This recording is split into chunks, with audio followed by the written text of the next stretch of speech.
Mes amis, yé Krieg. Yé Monsieur Krieg. Est-ce que la cour d'or? Bien bonjour, Moïse Benjamin, alias Benzo. Qu'en fait? Ah, moi là, petit piam.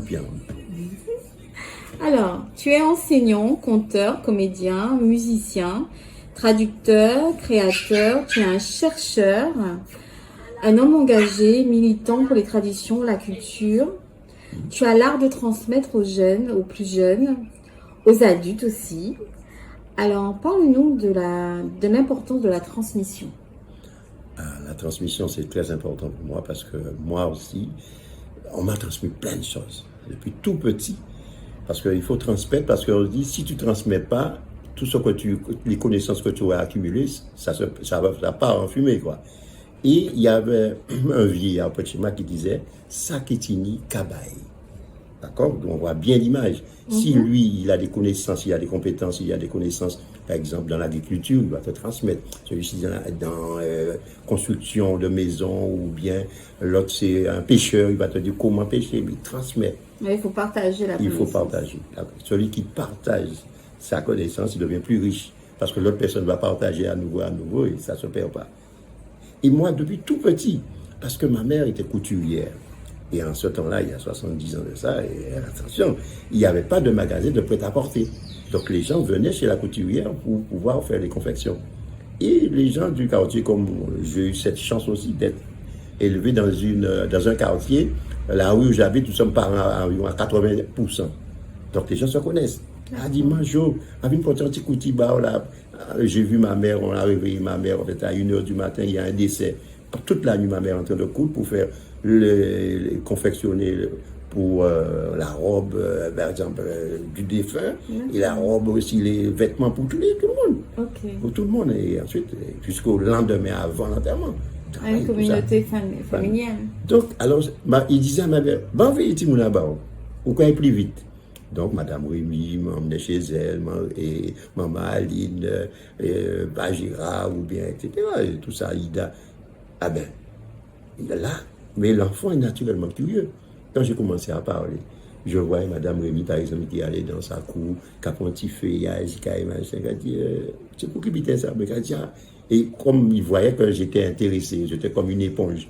Donc elle transmettait, elle lui expliquait, c'est l'homme quand tu as Ticolantin Benin, l'on va prendre un petit thé, on va prendre 3 tasses, ou pas prendre machin. Il m'expliquait. Ticolantin Benin. J'avais dit, pas bien bon, quoi.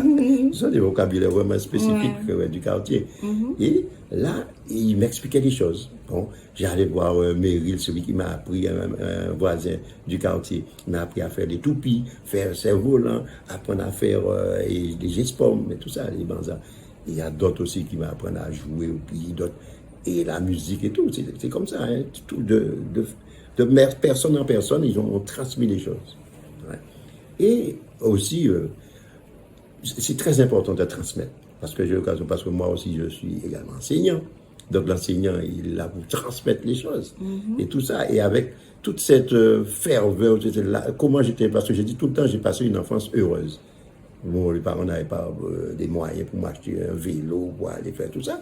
Mais quand j'allais chez tonton Ben, j'allais un tel, il me transmettait des choses, on m'apprenait à faire des choses, on fabriquait soi-même ses jouets. Donc, et on jouait, c'était des jeux collectifs, on jouait ensemble. Et en tant qu'enseignant, j'ai dû apporter un petit peu de ma culture dans l'enseignement. Moi, tu es un monument, un être multipotentiel. Hein. Aujourd'hui, c'est comme ça qu'on dit.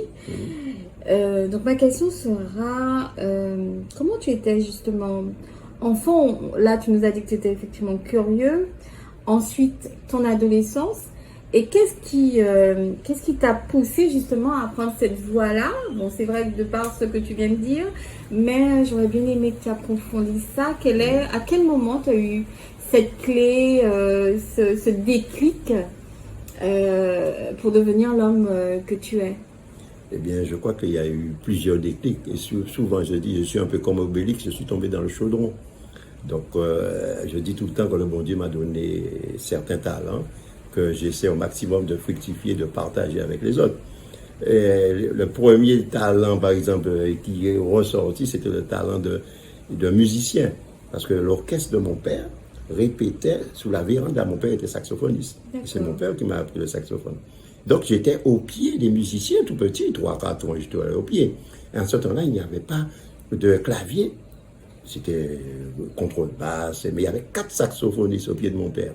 Et c'est pourquoi je me rappelle une fois, je jouais un chanteur de Noël sur la place de la Victoire, Camille Sopoine, mon ami, qui m'a posé la question. Il m'a dit, mais Benzo, on a quoi penser à harmonie, à vie école, à ça? Lorsqu'il m'a posé la question, je me suis posé la question à mon tour. Et justement, je me suis vu dans la situation où j'étais au pied des musiciens de mon père. Lorsque le morceau commençait, chaque saxophoniste faisait une harmonie, un petit truc en bas au saxophone. Et ça a été enregistré dans mon subconscient. Et des fois, lorsque je suis sur scène, je suis en train d'improviser, il y a des choses anciennes qui ressortent, je ne sais pas d'où ça sort, mais ça ressort. Et c'est pourquoi que je joue de cette façon. Les gens voient que j'ai une façon particulière lorsque on entend Katsika jouer. Pendant tout le morceau, je suis en dessous en train de faire des harmonies. Et donc, c'est ainsi, ça vient de là. Ensuite, il y a un copain à moi, j'avais 14 ans, parce que mon père était multi-instrumentiste, il faisait banjo, saxophone, clarinette et tout ça, et guitare. Alors, un ami vient me voir mon père, il lui demande à lui apprendre à jouer à la guitare. Et cet ami-là avait un vélo. Et comme mon père m'avait toujours promis d'acheter un vélo, mais il n'avait pas les moyens, et lorsqu'il arrivait, moi je profitais pour aller faire un carré. Je vais jouer à vélo pendant que lui il apprend la guitare. Après 2 semaines, alors je retourne sur la terrasse et j'entends mon père en train de faire un truc. Ça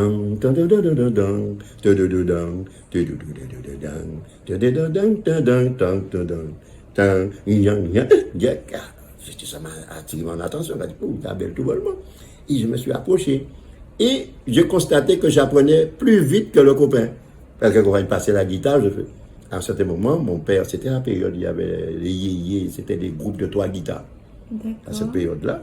Alors, mon père m'a dit, hey, tu sais, tout le monde se met à la guitare, mais les cuivres, c'est plus important dans un groupe.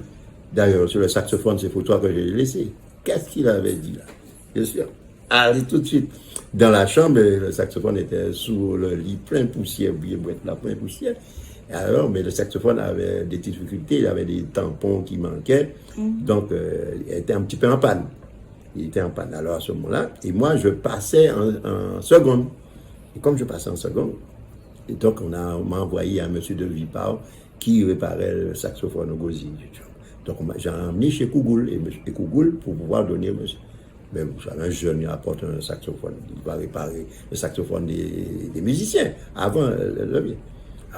Ça m'est arrivé en mois de mars, depuis octobre, hein, en mars, rien du tout.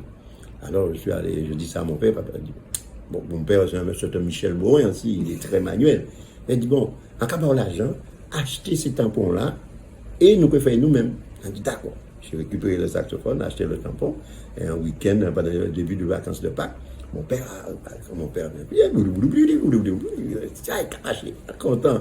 Mon père m'a montré les premières notes, les premières gammes de do, etc. Et lorsqu'il m'a donné ça, eh bien, j'ai attaqué le saxophone. Je faisais 7 heures de saxophone par jour. Ma mère babia vraiment. Et Timon, au début, les premiers jours, c'était bon. J'avais un chien. Voilà, ce chien avait pleuré. Il y a un monsieur qui passait. Jo, à Grenade, tu me regardes là, descendre dans le saxophone. Là. Voilà, mais je suis là-dedans. Et 3 mois après, peut-être j'étais vraiment doué pour ça, je jouais tous les morceaux qui étaient à la mode. 3 mois de saxophone. Je faisais 7 heures par jour. Ma mère disait, quand tu manger en bois à cochon. J'entends gling gling dans la cuisine, je dépose le saxophone, je vais manger, je reviens dessus, et à 16 heures, je partais pour aller jouer au football avec mes amis. Et bien, 3 mois après, je jouais tout. Les premiers morceaux, les modèles Boudine, bon, et Soprano jouait, bon, j'en vends, pam, pam, pam, pam, pam, pam, pam, voilà, je jouais tout ça. Les morceaux, les loups noirs, les morceaux de, comment ça s'appelle, c'était les slushus en ce temps-là, en bas aux eaux. Alors, la voix, à partir des gens disent, oh, tu vas, Joseph, là, il y a qu'à jouer saxophone bien. Un monsieur est venu demander à mon père pour entrer dans son groupe à Outier. Mais tu avais quel âge? J'avais 15 ans. D'accord. 15 ans. Alors, mon père dit, bon, avant tu voulais la sortir ici, il faut apprendre à jouer improvisant tout le temps. Et mon père même ne savait pas, avait pas cette dextérité de jouer dans tous les tons, mais ouais, tu l'as bien en forme. Alors, je prenais un morceau et je cherchais les tonalités, etc. Parce que j'avais acheté une méthode, chez Google pour savoir connaître les tonalités, toute la théorie. J'ai lu ça, j'ai appris, mais j'avais pas de prof, vraiment, réellement. Et de moi-même, j'ai créé ma propre méthode pour apprendre, changer de tonalité, etc. Il y a une sœur qui faisait siak, une autre qui battait assis en boîte là, une autre sœur qui chantait, une autre qui a fait chacha. J'ai 7 sœurs. Vous avez créé un orchestre. Un petit groupe dans la maison, qui a joué comme ça. Et après 2 semaines, mon père a vu la façon qu'on le faisait. Mon père a dit, bon, d'accord, je t'accorde l'autorisation, je te donne l'autorisation d'y aller. Et le premier jour que je suis allé à jouer dans un groupe, j'ai traversé tous les sentiers, jet modé moi, exprès pour que les gens ne puissent pas me voir. J'étais hyper timide. Aujourd'hui, tu me vois comme ça, mais j'étais hyper timide. Je suis passé dans tous les sous-bois, aller monter jusqu'à Routier, 1,5 km plus loin, aller dans le groupe. Et il y avait un autre saxophoniste dans le groupe, c'était un saxophoniste qui avait joué avec mon père. Je suis à un certain âge, il a plus de 60 ans, et moi j'avais 15 ans, 15-16 ans. Et à ce moment-là, j'ai commencé à jouer des morceaux et tout ça. Et tu te rappelles le nom du groupe? C'était les Mignons. Les Mignons? Les Mignons. Les Bostomens d'aujourd'hui alors. Les Mignons. Et c'est des gens qui jouaient, c'était Bibiane avec des gens qui faisaient le steel band à Routier, mais ils avaient leur groupe aussi. Mais pendant ce temps, pendant les grandes vacances, on avait monté un groupe à Font-Cacao, à Valmy, les Shadok. Mais c'était un groupe qui n'avait pas de saxophone, donc je chantais. J'ai chanté. Ensuite, quand je suis parti au lycée, et après ça, j'ai appris le saxophone. Quand ils ont su que je jouais à Routier, ils me disent, viens jouer avec nous. Donc, je suis redescendu avec les Shadok. Et tout ça, on a commencé à jouer tous les morceaux. Et c'était parti. Jouer. Et j'étais au lycée, par exemple, je redescendais le week-end, j'ai joué les balles. Et ensuite, je remontais. J'ai amené quelquefois le saxophone aussi au lycée. Une fois, j'avais amené, il y avait Christian Dahomey, amené sa trompette et tout ça. On avait fait un orchestre au lycée, à Bainbridge. Tout ça. Bon, ensuite, la musique est partie. On a fait d'autres groupes, Pulsation et autre chose. Et ensuite, il y a eu les chanteurs. En restant dans la musique, il y a eu en 80, parallèlement, je faisais. Près de chez moi, il y avait les fêtes de quartier. Les fêtes de quartier, on faisait des sketchs, etc., des scénettes. On allait faire sur le podium. Et si bien qu'avec toutes mes sœurs, dans la famille, il y avait plein de comédiens, des gens qui sont naturellement comédiens. Et j'ai écrit une pièce qui s'appelle La grève des cochons. Parce que j'enseignais, j'étais à Boissard, ça c'est autre chose. C'est un truc. Les cochons ont fait grève, il n'y a ni boudin, ni viande, ni jambon. En plein Noël. En plein Noël. Oui, parce que mes élèves, parce que j'étais enseignant, mes élèves m'avaient demandé une histoire de Noël. J'enseignais à Boissard, dans le ghetto, en 76. Et les enfants, alors j'ai dit aux enfants, est-ce que vous savez ce qu'on mange à Noël? Mais en ce temps-là, Boissard, c'était une campagne. Ils avaient leurs cochons attachés derrière chez eux. Les enfants m'ont dit exactement ce que j'allais leur dire. Si bien que j'avais plus rien à leur dire. Ils dit, monsieur, une histoire. J'ai dit, assez. Ils disent que s'ils connaissent ça, ils connaissent tout le déroulé autour du cochon. Dans ma tête est venue une idée, j'ai dit, s'il n'y a pas de cochon, alors j'ai dit la grève des cochons. Mais je ne savais pas ce que j'allais dire. Et j'ai créé spontanément l'histoire. Et cette histoire a eu un grand succès. J'ai mis l'histoire en théâtre, je l'ai écrit aussi. Ça a été ta première histoire, ton premier conte? Le premier conte que j'ai créé. Oui. Non, mais quand j'ai créé, oui. Et on a fait, au centre des arts en 87, on a fait 5100 entrées en une semaine. Avec M. Garel qui m'a donné l'opportunité de faire du benzo. Vous pouvez ça payer ça là. On dit, ouais, mais c'est la journée qu'on a joué, on peut aimer les mondes, on peut aimer c'est qu'à fait le soir. Il dit, bon, c'est les gens qui font ça au pourcentage. Si vous voulez, on peut faire 50-50. On dit, d'accord. Et on a fait, j'ai amené tout le truc, tout le matériel, on a fait ça, on a invité les élèves. Oui, c'est là moi arrivé au lycée, on a commencé à raconter contes, parce qu'en bien point, il faut raconter mon conte. Et c'est là arrivé au lycée, on était à l'internat à Bainbridge. Et les soirs, après nous manger, nous faire études des machins, les soirs, entre 8h et 10h soir avant, 8h de lumière, on a raconté contes, nous étions à 8 en chambre là. Pendant 3 ans, comme ça. Et après ça, l'envie de 19 ans après bac, tout de suite, on vient faire l'école. Vous invitez-moi à venir, parce que on a cherché un enseignant à ce moment-là. Alors, tout de suite, on n'a pas parti faire études parce que les parents étaient malades. Ils étaient malades, on n'a pas parti faire études, on devait être chirurgien.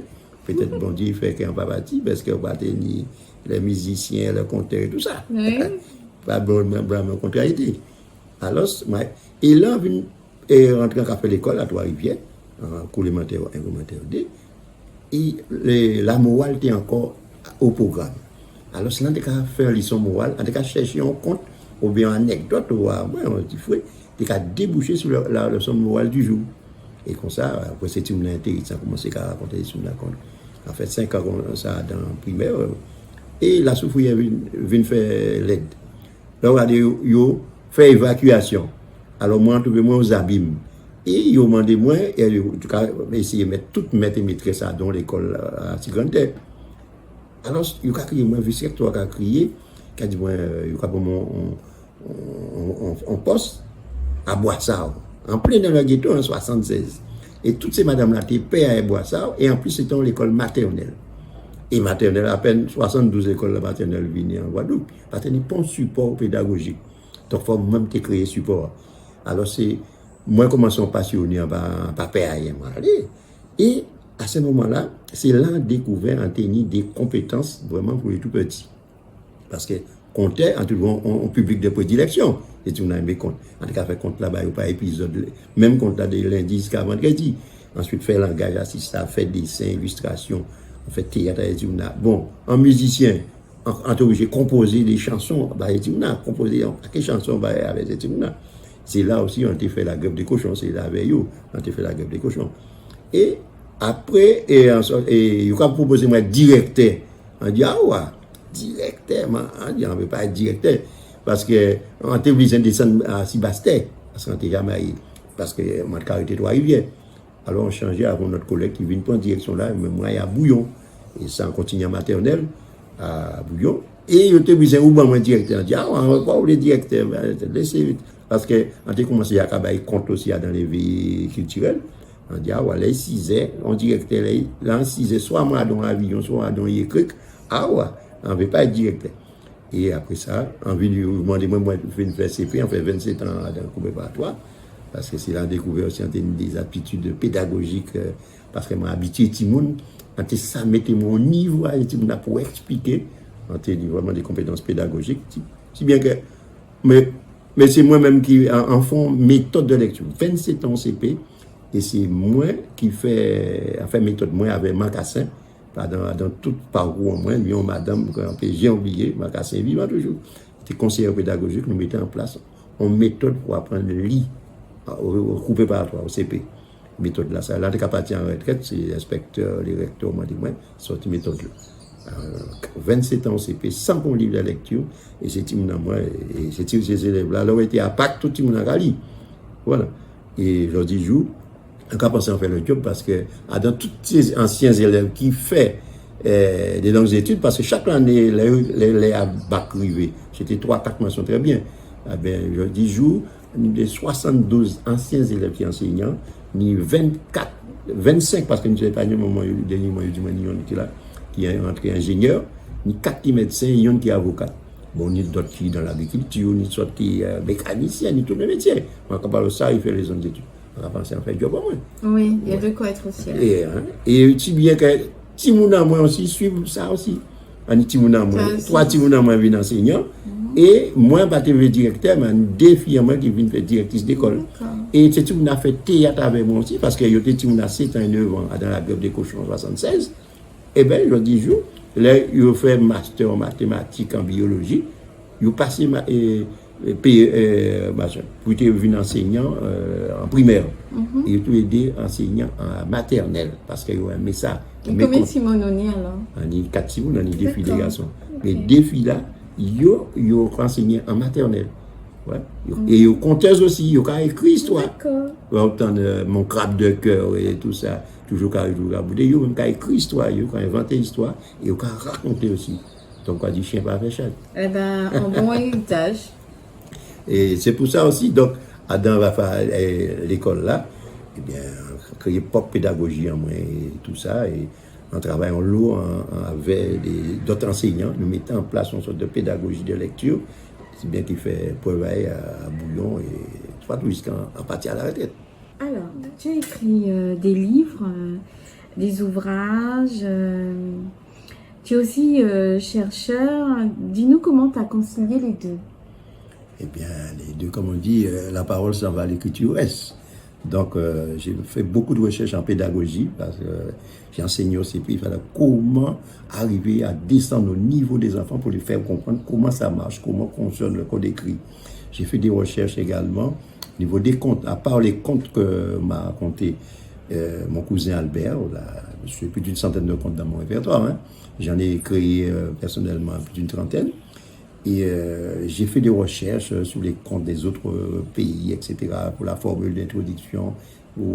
Et je suis allé aussi dans plusieurs festivals de contes, et notamment en Afrique, et au Congo, en Côte d'Ivoire, en Martinique, Guyane, Haïti, etc.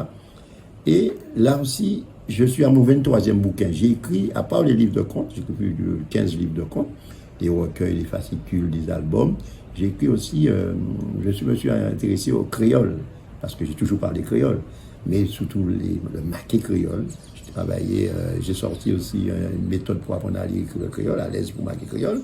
J'ai sorti un dictionnaire aussi des expressions créoles. Il y a 4961 expressions.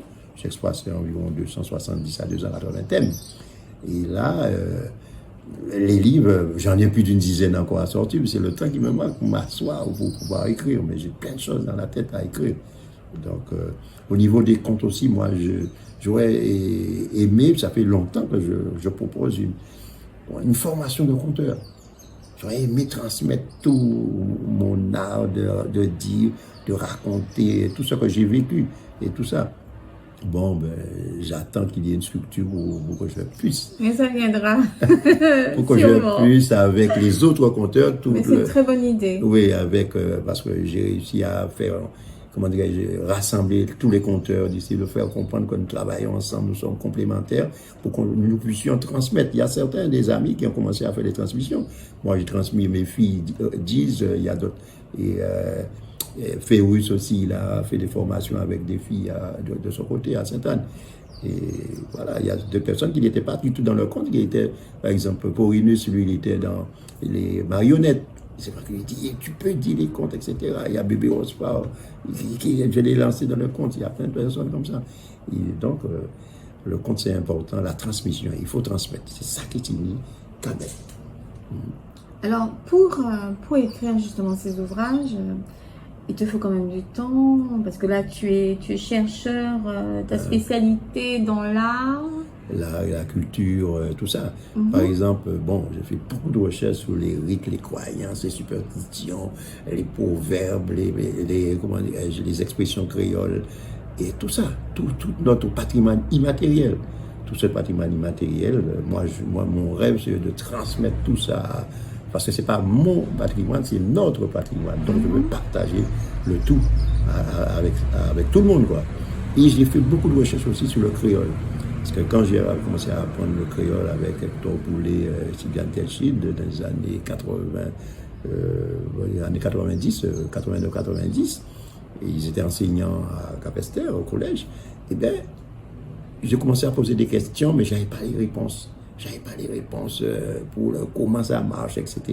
J'ai dû faire j'ai dit, je vais me lancer là-dedans, d'accord, l'écrire, mais pour être sûr de l'orthographe, il y a des trucs qu'on se pose des questions, pourquoi, à quel moment on met le W, à quel moment, pourquoi, et banane a fait banane, etc.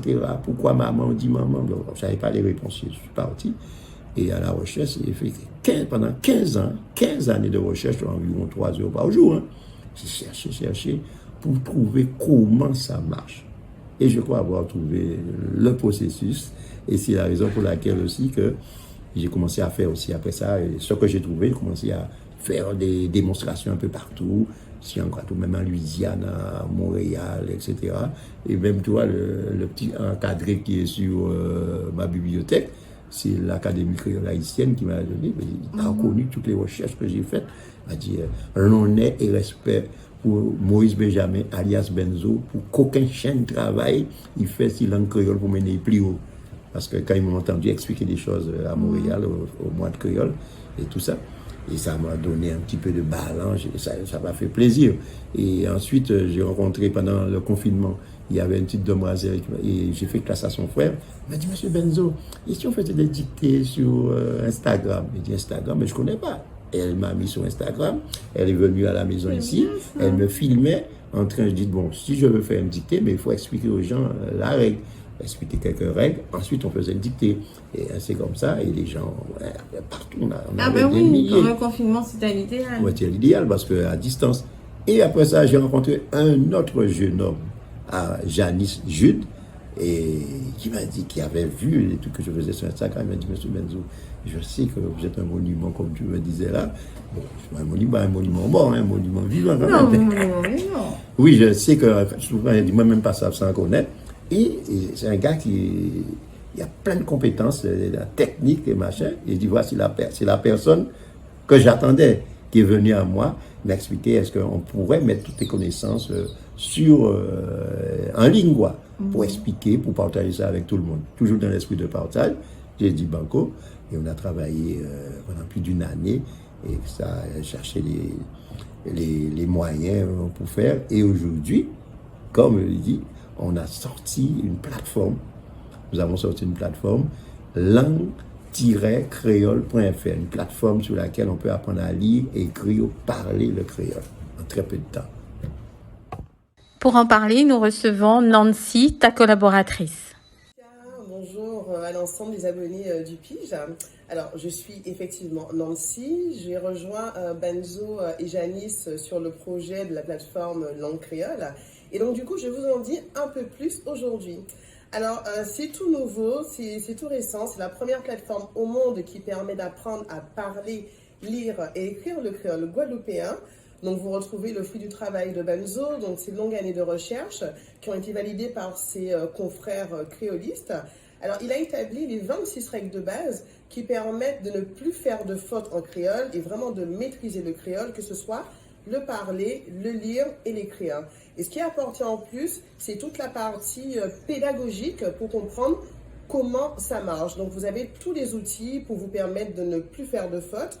Donc, vous retrouverez dans ces 26 règles comment transformer un mot créole en français. Vous allez retrouver toute la partie conjugaison, français, futur, passé, la construction. Donc, on est vraiment sur un apport pédagogique pour ne pas faire de fautes.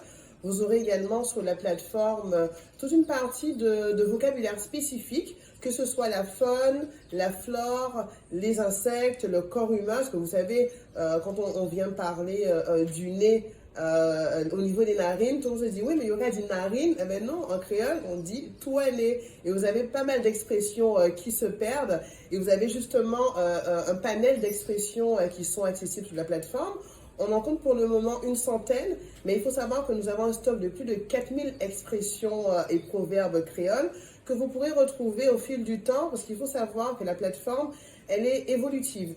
Tous les mois, il y a de nouveaux ajouts. Donc, vous avez la partie de base, les parties 1 à 5, où vous aurez vraiment les éléments de base pour maîtriser la langue et pour ne plus faire de fautes. Et au niveau des parties 6 et 7, vous avez les ajouts qui vous permettront d'aller plus loin. Donc, c'est là qu'on va retrouver les contes. Vous allez retrouver, pour ceux qui s'en rappellent, mais je pense que tout le monde s'en rappelle, les contes vintage de Benzo sur Compel Appel, Compel en bas. On est sur les années 90, donc vous allez retrouver sur la plateforme tous ces contes. Et il y a des contes également qui ont été créés spécialement pour la plateforme. Donc, au-delà d'apprendre et de maîtriser le créole à la perfection, vous avez une vraie immersion culturelle. Donc, vous avez pas mal d'informations sur la culture créole, la culture guadeloupéenne. Donc, la plateforme, elle est vraiment riche à ce niveau. Et vous avez justement la possibilité de vous inscrire dans la communauté. Alors, la communauté, elle fonctionne comme les groupes des autres réseaux sociaux, les groupes Facebook, on dira, pour les nommer. Donc, du coup, tous les apprenants, ils se retrouvent sur cette communauté. Ils ont la possibilité d'échanger des audios, des textes, des vidéos autour du créole pour pouvoir avancer ensemble. C'est-à-dire que si vous avez une dictée dans les exercices qui sont proposés sur la plateforme, vous pouvez proposer votre correction, la partager avec les autres et vous faire corriger également par les autres. Donc l'idée, c'est vraiment que tous les apprenants sur la communauté s'entraident, avancent et apprennent ensemble. Et bien sûr, vous avez l'équipe qui reste derrière pour qu'il n'y ait pas de mauvaises corrections diffusées sur cette communauté. Donc l'idée, c'est vraiment de travailler ensemble, de faire des choses ensemble, parce que l'idée de la communauté, c'est par la suite de proposer des événements, donc des idées sorties, ou bien des événements thématiques, c'est-à-dire choisir une semaine où nous parlerons uniquement créole partout, qui pourront être proposés par la suite sur son lieu de travail, sur son administration. L'idée, c'est vraiment de créer des événements forts qui mettront en avant le créole et les évolutions possibles du créole.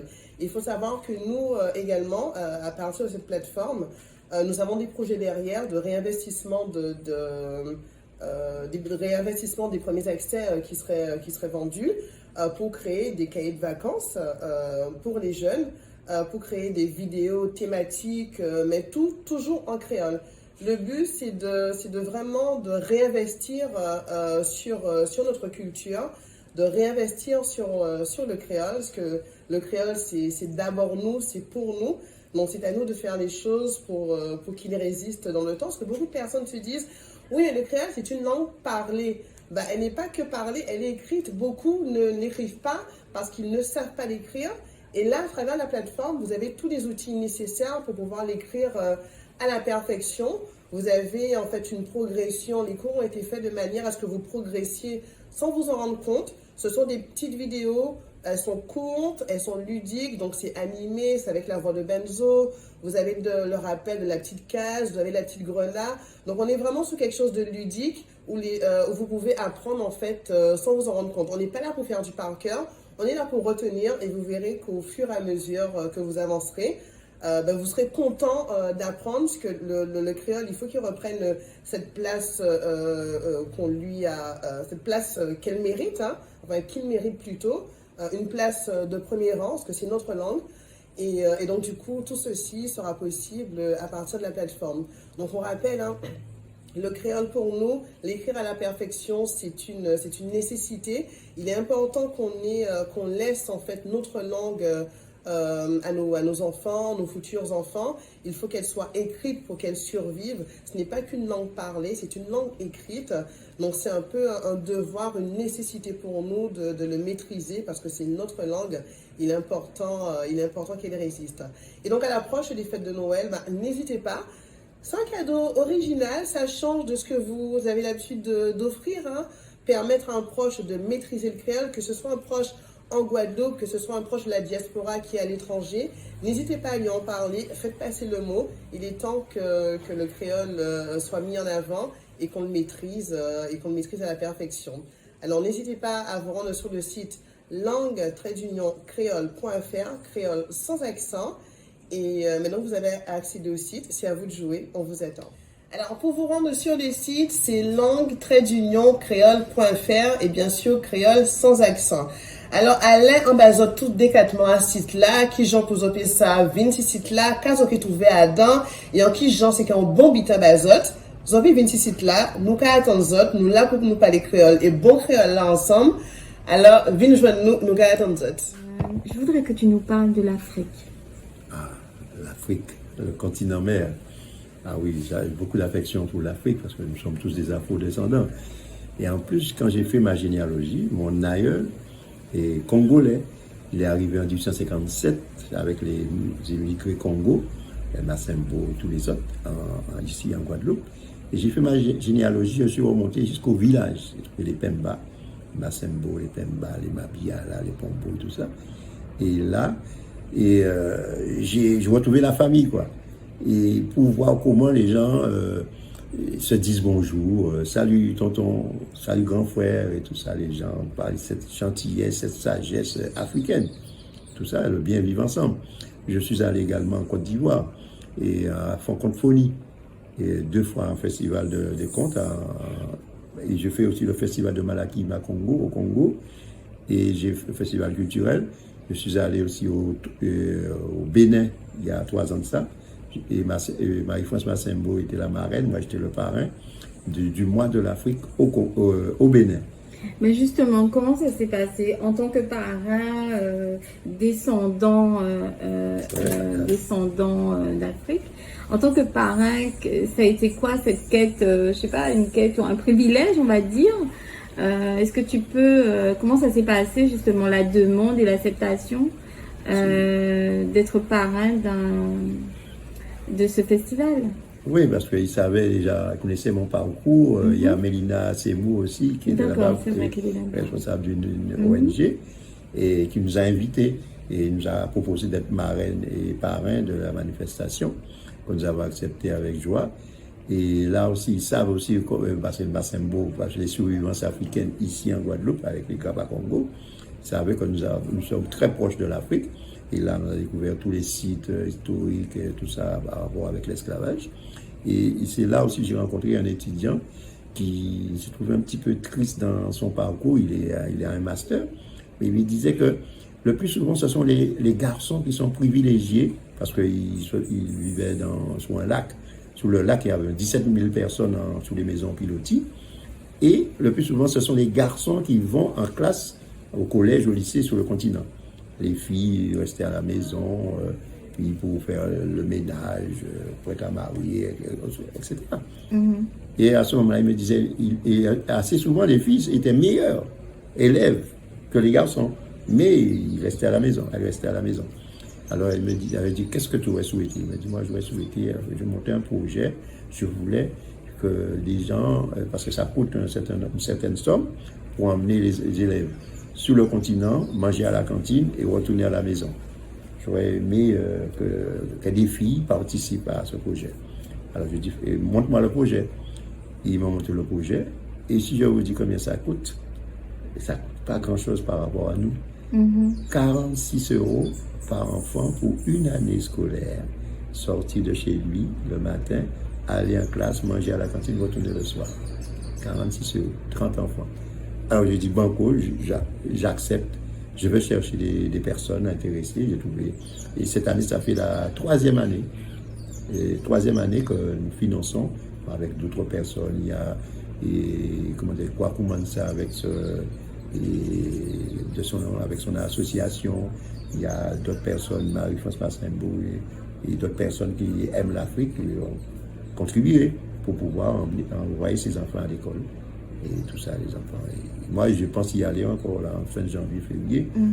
Si avec le billet, là, s'il n'y a plus d'inflation. Oui, mais là, c'est vraiment l'Afrique.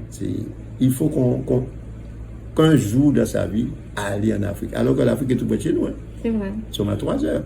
Mais il faut aller en France, ensuite aller là-bas, il faut faire au moins 16 heures de vol. Mais pour voir comment la simplicité, la gentillesse, on vit naturellement. Comme j'ai connu, comme j'étais dans mon enfance, on voyait par le bonjour, salut, tout le monde se respecte et tout ça. Ça, l'Afrique, ça m'a marqué.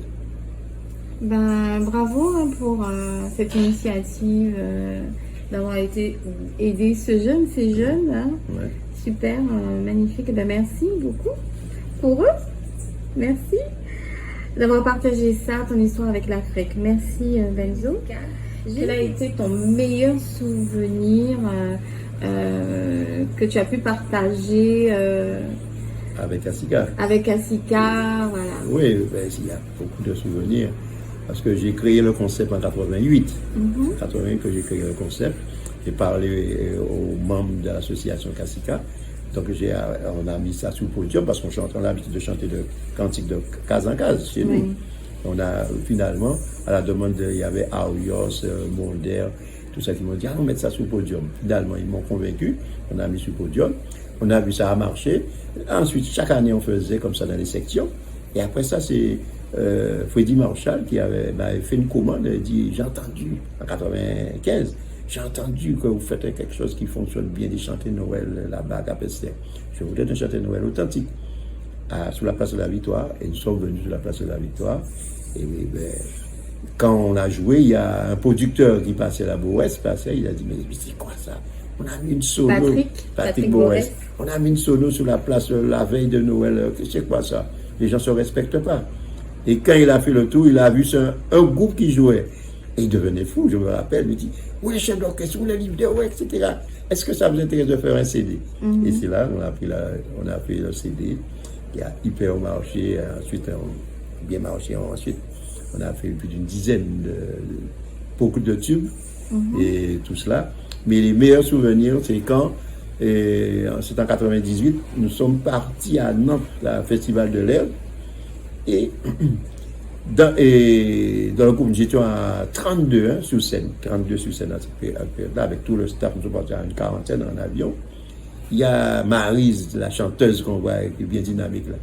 Elle a pleuré pendant 2 tiers du vol. Elle dit, Gaïsa, Benzo vient chercher moi à casa, nous avons fait chanter Noël, nous avons fait casa en casa, puis quand la nuit a fait CD, nous avons passé nous à la télé, nous avons passé à la radio, puis quand la moi à avion, là ça a amené moi à avion, quand en France, elle a pleuré de joie. C'est la première fois qu'elle connaît l'avion. C'était magique pour elle. Il y avait plus d'une vingtaine de membres qui n'avaient jamais pris l'avion. Il dit, Gaïsa, ça qui arrive nous, on vite nous faire entrer nous, et ça là ça a amené nous. Tout ça, il y a ce souvenir-là, et aussi d'autres souvenirs avec le public. Bon, on a fait pavillon Baltar, Zénith et tout ça. Mais je me rappelle, pour la plateforme de Jarry, la première fois qu'on a fait la plateforme de Jarry, quand j'ai vu 10 à 15 000 personnes je disais 1 hectare, c'est-à-dire c'est 2 terrains de football remplis devant la scène comme ça. Pour voir comment les gens sont yes et tout ça.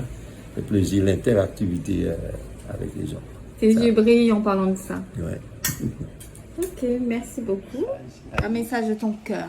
Un message de mon cœur. Ça veut dire que sentir à cœur, partager ça avec les autres. Parce que si vous regardez vous-même, vous ne pouvez pas partir avec, vous pouvez mourir avec, mais les autres pas connaître. Alors pourquoi moi-même passer sans connaître, transporter ça, partager ça avec tout le monde. Et elle a dit, vous le bravo pour le pige. Pour travailler là, qu'a fait là, pour aller rencontrer les artistes, les gens. On n'a pas un artiste, seulement tout le monde qui a invité à dire, en Guadeloupe, à transmettre. Et on peut même mettre un accent assis à la pige pour nous piger l'information pour tout le monde sache. Merci Anlo. Merci.